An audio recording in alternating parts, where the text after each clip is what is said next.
জঙ্গিপুরে শান্তি ফেরানোর প্রয়াস। রণক্ষেত্রের চেহারা থেকে থমথমে জঙ্গিপুর ফিরতে চাইছে শান্তি স্বাভাবিকতায়। মঙ্গলবার ওমরপুরে ওয়াকফ আইন সংশোধনের প্রতিবাদে রাস্তায় অবরোধ কর্মসূচি ঘিরে ধুমধুমার চেহারা নিয়েছিল। উত্তেজনায় থমথমে জঙ্গিপুর। ইমামদের পক্ষে মৌলানা আব্দুর রাজ্জাকের পাশাপাশি সাংসদ খলিলুর রহমান দিল্লি থেকে রাতে ভিডিও বার্তায় শান্তি ফেরানোর আবেদন জানান।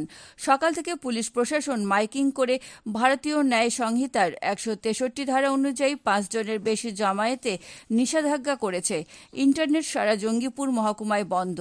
আবেদন করা হচ্ছে যাতে কেউ গুজব না ছড়ান এবং গুজবে কান না দেন। আমি এই মুহূর্তে দিল্লিতে রয়েছি, পৌঁছলাম আর কি। বিশেষ জরুরি কাজের জন্য আমাকে দিল্লি আসতে হয়েছে এবং এয়ারপোর্ট থেকে নেমে জানতে পারলাম যে জঙ্গিপুরে কিছু অপ্রিয় ঘটনা ঘটেছে।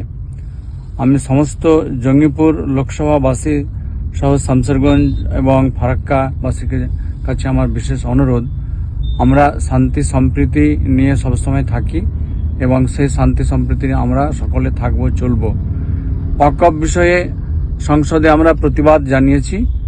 আমরা এই ওয়াকফ যে বিল কেন্দ্রীয় সরকার নিয়ে এসছে তার বিপক্ষে আমরা ভোটও দিয়েছি এবং সর্বোপরি আমাদের যে জননেত্রী আমাদের মমতা ব্যানার্জি উপর আমাদের আস্থা বিশ্বাস আছে।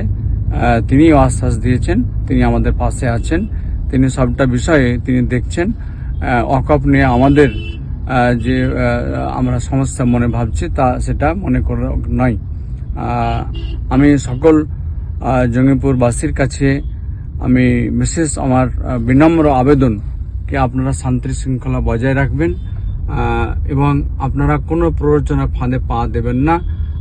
সেই সঙ্গে যে সমস্ত অভিভাবক আছেন তিনাদের যে সন্তান, সেই যারা ১৫ থেকে ২০ বছর বয়সের, সেই সন্তানরা আবেগের বশে অনেক কিছু ভুল করে বসছে।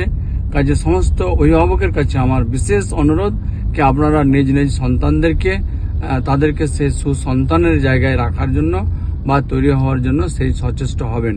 তারা যেন কোনো আবেগে ফাঁদে পা না দেয়, কারণ আমরা উভয়ে আমরা এখানে শান্তি শৃঙ্খলা নিয়ে থাকি এবং আমরা সম্প্রীতি ভ্রাতৃত্বকে বজায় রাখবো, এই হবে আমাদের সকলের অঙ্গীকার। কোন রকম গুজব ছড়াবেন না। ধন্যবাদ রঘুনাথগঞ্জ থানা।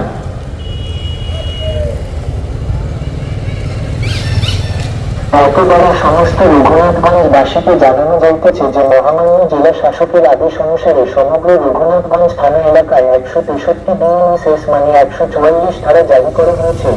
১. আপনারা কোন রকম মিটিং মিছিল বা জমায়েত করবেন না। ২.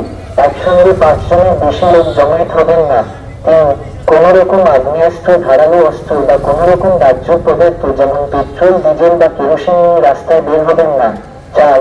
কোন রকম উস্কানিমূলক মন্তব্য করবেন না যাতে জনগণের শান্তি শৃঙ্খলা ভঙ্গ হতে পারে। ৫. কোন রকম গুজবে কান দিবেন না এবং কোন রকম গুজব ছড়াবেন না। ধন্যবাদ রঘুনাথগঞ্জ থানা।